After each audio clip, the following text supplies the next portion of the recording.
This executive order directs the IRS not to unfairly target churches and religious organizations for political speech.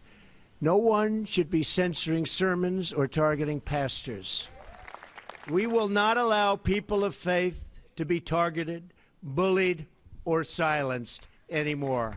That was President Trump signing an executive order today aimed at increasing religious freedom by scaling back restrictions on churches that now they could be allowed to be politically active and still maintain their tax-exempt status.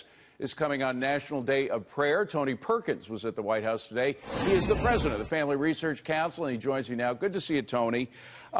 David, thank you. Be specific if you can. Has the IRS specifically targeted certain churches because of their political activity?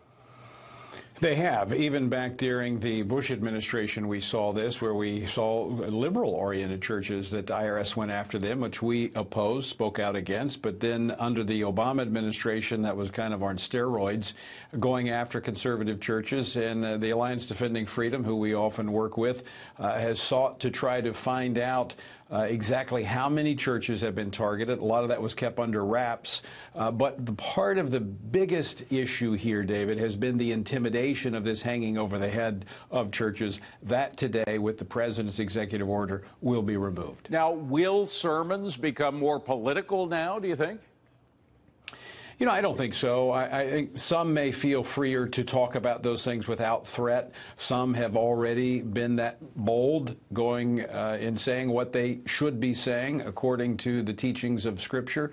But it goes beyond that, in that this allows, like it was prior to 1954, it allows for churches and other nonprofits to endorse candidates. So a pastor can speak freely from the pulpit endorsing a candidate, but other religious nonprofits can do that as well. Does not allow for them to spend money. It only allows the speech element on politics to be brought back in. Let me talk about another intersection between politics and religion, which is the Health Care Act, a new health care bill. Of course, it has to go through the Senate before it's signed by the president. But the Hobby Lobby group and the Sisters of the Poor, there are a lot of individual organizations and businesses that felt that Obamacare infringed on their religious right because it required them to fund some part of their employees' health care, which dealt with abortion, et cetera.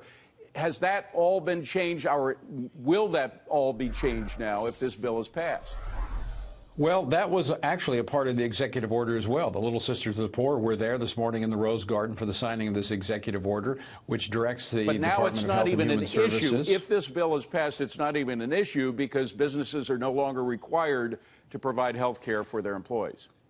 It's not an issue under the repeal of Obamacare, but it's still in the courts. It's still a threat. So yes, with this repeal of Obamacare and the replacement of a faith-friendly version, that will no longer be an issue. You are correct. Plus, it also, in addition to that, eliminates about 86% of the funding for Planned Parenthood, which was another victory for conservatives today. Tony Perkins, good to see you, Tony. Thank you very much for being here. Appreciate it.